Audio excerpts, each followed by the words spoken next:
Kishimoto drops a bomb. जी हाँ, मैं बात कर रहा हूँ बोरुटो चैप्टर 75 के बारे में। और वो चैप्टर पढ़ने के बाद मेरे को एक ही सवाल आता है कि क्या नारुतो वर्ल्ड में यूज किए हुए निंजुत्सु सब कॉपी थे शिनजुत्सु की। देखो, मैं तुमको ज्यादा स्पॉइल नहीं करता हूँ, चैप्टर की तरफ तुरंत बढ़ते हैं। पहले बात कर लेते हैं शिबाई ओत्सुत्सुकी के बारे में।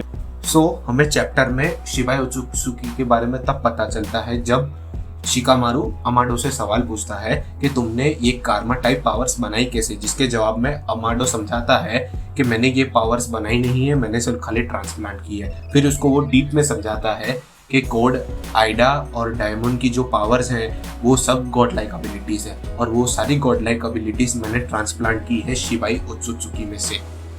तभी अमाडो हमें शिबाई ओत्सुत्सुकी के बारे में बताता है। शिबाई ओत्सुत्सुकी एक नॉर्मल ओत्सुत्सुकी था, पर वो चक्रा फ्रूट ग्रो करने में सक्सेसफुल हो चुका था, और उसने ऐसे कई सारे प्लेनेट पे चक्रा फ्रूट ग्रो किए और उनको खाया, और जिसके कारण वो पहुंच गया गॉडहुड में, जहाँ पे वो इतना पावरफुल हो चुका था कि वो कोई हैंड साइंस के बिना तूफान ला सकता था।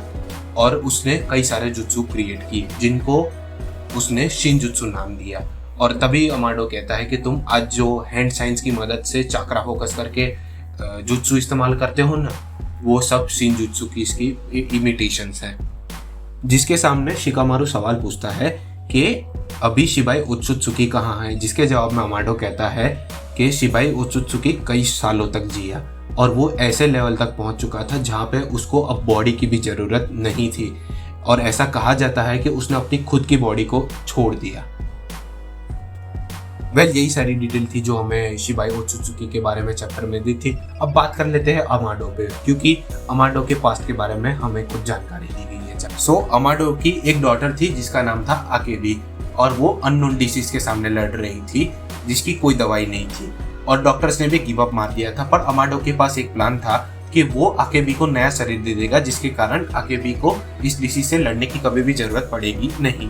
तो वो बॉडी क्लोनिंग पे रिसर्च करना शुरू कर देता है। उतने में आकेबी की डेथ हो जाती है, तो वो उसका ब्रेन लेके उसके अंदर जो उसकी मेमोरीज थी उसको एज अ डाटा फॉर्म में सेव कर लेता है और कंटिन्यू करता है अपनी रिसर्च। और वो कई सारे क्लोन्स बनाता है जो हूबहू आकेबी की तरह दिखते थे, साउंड करते थे और उसकी मेमोरीज रखते थे, पर वो आकेबी होती नहीं थी।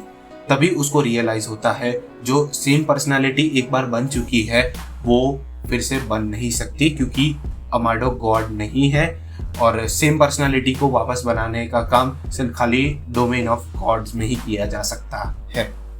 अमाडो आकेबी के फेलियर के साथ चल ही रहा होता है, तभी वहां पे जिगेन आ जाता है जो उसे ऑफर देता है कि अगर अमाडो उसके साथ काम करेगा तो वो उसकी डॉटर को जिंदा कर देगा। और ये सुनकर अमाडो उसकी डील को कंफर्म कर लेता है और वो कारा ऑर्गेनाइजेशन में जुड़ जाता है और उसके साथ काम करता है। जब उसको पता चलता है कि कारा ऑर्गेनाइजेशन का मेन मोटिव है चक्रा फ्रूट को ग्रो करना पूरी अर्थ को तबाह करके, तो वो साइड्स चेंज कर लेता है और वो कोनोहा के साइड आ जाता है। हमें पता है आगे क्या क्या हुआ। अब अमाडो का एक्चुअल प्लान आता है। जब अमाडो को पता चलता है कार्मारिक रेजरेक्शन एक गॉड लाइक एबिलिटी है, तब उसको पता चलता है कि अब वो अपनी बेटी को वापस जिंदा कर सकता है, क्योंकि वो ऑलरेडी डोमेन ऑफ गॉड्स तक पहुंच चुका था। अब उसे चाहिए थी एक गॉड लाइक पावर जो उसको कारमा में मिल रही थी, और उसको चांस मिला कवाकी के कारमा में।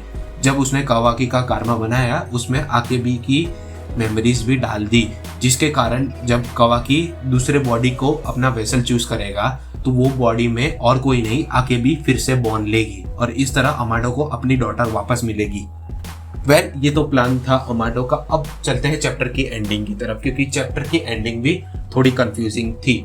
बात कर लेते हैं बुरुटो पर। बुरुटो का माइंड अचानक से क्रॉस कनेक्ट हो जाता है मोमोशिकी की तरह, और वो दोनों बात करने लगते हैं सेम टॉपिक पर, जिसमें वो कंफर्मेशन देता है शिबाई वाली बात के और शिनजुत्सु वाली बात पे। बट वो ये कहता है कि उसको आइडा की लव मोबिलिटी के बारे में पता नहीं चला, क्योंकि शिनजुत्सु में कहीं पर भी लव मोबिलिटी नहीं है। इसका मतलब बुरुटो ये समझता है कि लव मोबिलिटी एक साइंटिफिक निंजा टूल है। तभी अचानक से बुरुटो की जोगान पे फ्लैश होता है और उसको शिकाडाई दिखता है जो किसी को पकड़ रहा होता है। उतने में हमें शारदा भी देखने को मिलती है और हमें मित्सुकी भी देखने को मिलता है, जो गुस्से में एकदम full fledged snake sage mode में आया होता है किसी के ऊपर हमला करने के, तभी हमें हाफ मैनिफेस्टेड इशिकी कावाकी के बॉडी में देखने को मिलता है और वो फ्लैश खत्म हो जाती है और यहीं पर भी चैप्टर भी खत्म होता है।